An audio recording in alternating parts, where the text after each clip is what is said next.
एका फोन आला आणि क्षणात 5 ते 5.5 कोटी रुपये अकाउंटमधून गेले. महिलाला डिजिटल स्कॅममध्ये फसवले. पुण्याची महिला आहे, तिला डिजिटल स्कॅममध्ये फसवून 5 ते 5.5 कोटी रुपये बँक खात्यातून लुटले. ते कसे आणि तुम्हाला जर तुमच्या बाबतीत हा स्कॅम होऊ नये असे वाटत असेल तर तुम्ही व्हिडिओ शेवटपर्यंत पाहायचा आहे, कारण अलीकडे सहज स्कॅम होऊन तुमचे बँक अकाउंट लुटत आहेत आणि त्यामुळे कोणत्या पद्धतीने तुमच्यावरती स्कॅम केला जातो आणि बँक अकाउंट लुटतात याची तुम्हाला या व्हिडिओमधून प्रचिती येईल. कारण व्हिडिओमध्ये मी पूर्ण सांगणार आहे. ती पुण्याची महिला आहे, जिचं नाव आहे अंजली. या अंजलीच्या वरती कसा डिजिटल अरेस्ट केला, डिजिटल स्कॅम केला आणि तिचे 5 ते 5.5 कोटी रुपये. अंजली यांच्या दुःख स्वप्नाची सुरुवात एका फोन कॉलनं झाली. या एका फोन कॉलसाठी त्यांना 5 ते 5.5 कोटी रुपयांची किंमत मोजावी लागली. अंजली यांना कॉल करणाऱ्या व्यक्तीनं तो कुरिअर कंपनीतून बोलत असल्याचं सांगितलं. त्यांनी अंजली यांच्यावर आरोप केला की मुंबईतील कस्टम्स म्हणजे सीमा शुल्क विभागानं त्या बीजिंगला पाठवत असलेलं अंमली पदार्थांचं पार्सल जप्त केलं आहे. अंजली यांच्या दुःस्वप्नाची सुरुवात एका फोन कॉलने झाली. या एका फोन कॉलसाठी त्यांना 5 ते 5.5 कोटी रुपयांची किंमत मोजावी लागली. अंजली दिल्लीचं उपनगर असलेल्या गुरुग्रामच्या रहिवासी आहेत. त्या एका डिजिटल अरेस्टच्या स्कॅमला बळी पडल्या. फसवणूक करणाऱ्यांनी त्यांना व्हिडिओ कॉल करत ते कायद्याची अंमलबजावणी करणाऱ्या यंत्रणाचे अधिकारी असल्याचे भासवले. तसंच जर अंजली यांनी त्यांच्या सूचनांचं पालन केलं नाही तर त्यांना तुरुंगात टाकण्याची आणि त्यांच्या मुलाला धोका पोहोचवण्याची धमकी सुद्धा त्यांनी या फोनद्वारेच दिली. त्यांनी अंजली यांनी धमक्या देत घाबरवलं. तसंच फसवणूक करणाऱ्यांनी अंजली यांना पैसे दुसऱ्या खात्यात जमा करण्यास भाग पाडलं. त्यानंतर माझा मेंदू सुन्न झाला होता, मला काहीही सुचत नव्हतं, मला गोठल्यासारखं झालं होतं असं अंजली म्हणाल्या.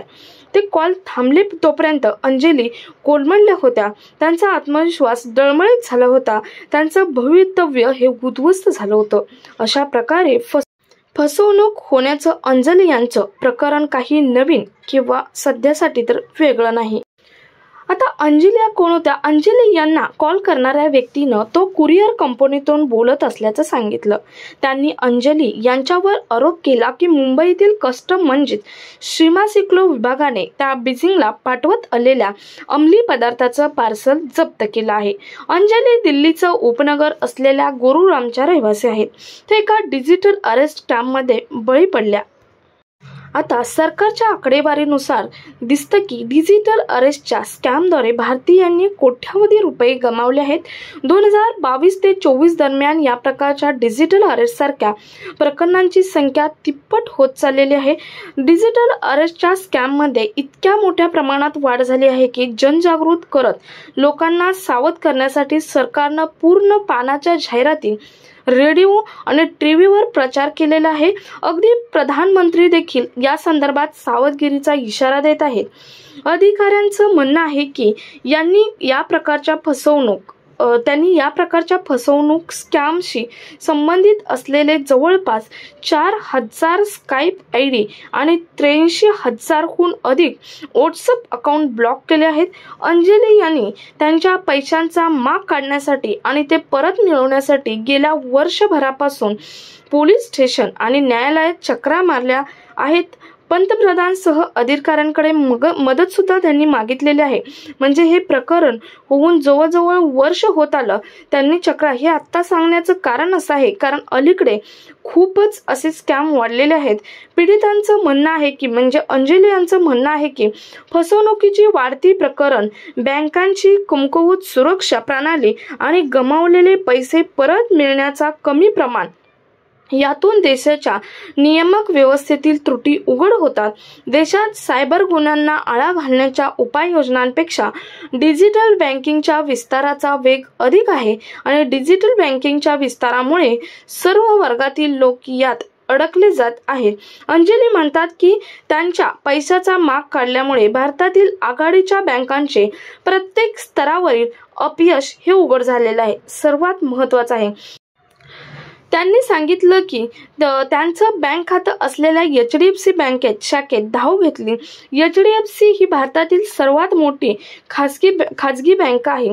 घाबरल्यामुळे आणि फसवणूक करणाऱ्याच्या व्हिडिओ देखरेखीखाली त्यांनी त्या दिवशी 2.8 कोटी रुपये आणि दुसऱ्या आणखी 3 कोटी रुपये त्यांना सांगण्यात आलेल्या बँक खात्यात हस्तांतरित सुद्धा केले.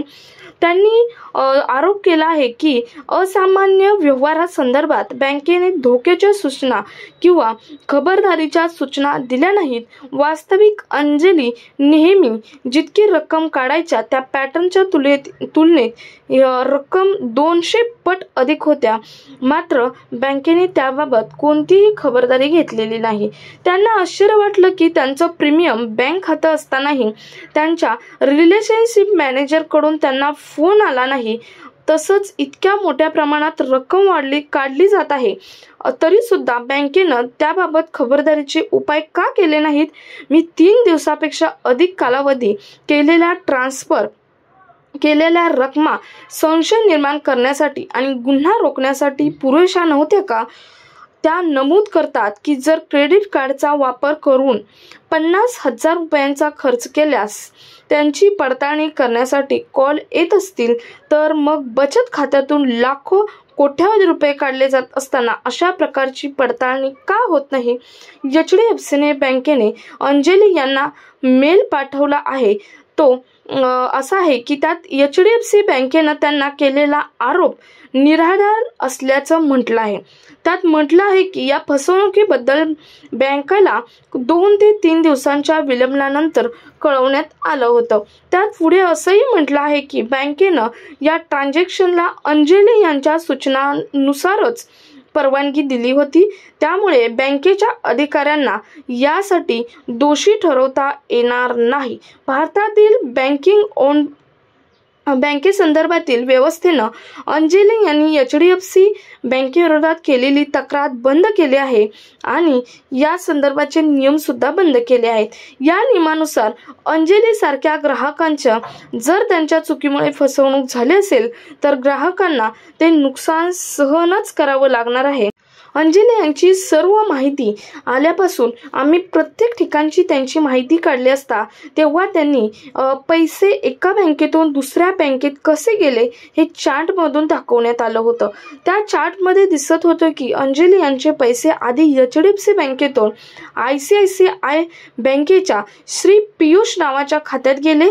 ICICI बँक ही देखील भारतातील सर्वात मोठ्या खाजगी बँकांमधील एक बँक आहे. अंजली विचारतात की ICICI बँकने या खात्यात इतक्या मोठ्या रकमेचे ट्रान्सफर का होऊ दिले?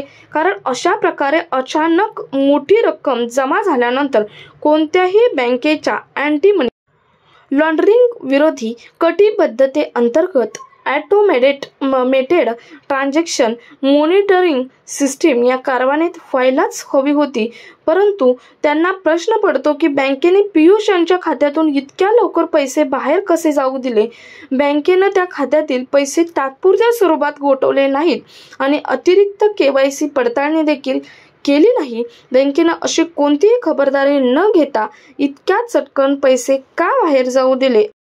असे एक ना अनेक प्रश्न हे अंजली यांनी तक्रार दाखल करताना नमूद केले. परंतु त्याचा काहीच उपयोग झालेला नाही कारण त्यांनी हा स्कॅम व्हायच्या अगोदरच विचार करायचा होता आणि म्हणूनच आजचा हा व्हिडिओ आहे. आजकाल तर या संदर्भात यासारखे स्कॅम हे भरपूर होत आहेत. रोज 10 ते 15 एका शहरातून असे स्कॅम होत चाललेले आहेत आणि तुम्ही म्हणूनच खबरदारी घ्यायची आहे की तुम्हाला बँकेचा कोणताही फोन हा येत नसतो. क्रेडिट कार्ड संदर्भातील फोन आला तर तुम्ही जर तुम्हाला क्रेडिट कार्ड घ्यायचं असेल तर तुम्ही प्रत्यक्षात बँकेत जाऊन घ्या. परंतु तुम्हाला कोणत्याही बँकेचा दुसरा फोन आला तर बँकेचा फोन हा कधीच येत नसतो. तुम्ही याच्यावर कोणत्याही प्रकारचा विश्वास हा ठेवू नका. तरच तुमच्याबरोबर असा स्कॅम होणार नाही. अन्यथा तुम्हाला पुन्हा पस्तावावं लागेल. तुमची कोणतीही चौकशी केली जाणार नाही कारण जरी तुम्ही तक्रार नोंदवली तरी त्यांच्या परीने ते चौकशी करणारच. परंतु तुमचं बॅड लक जर ते शेवटपर्यंत नाही पोचलं तर तुम्ही या स्कॅमला बळी हा पडू शकता.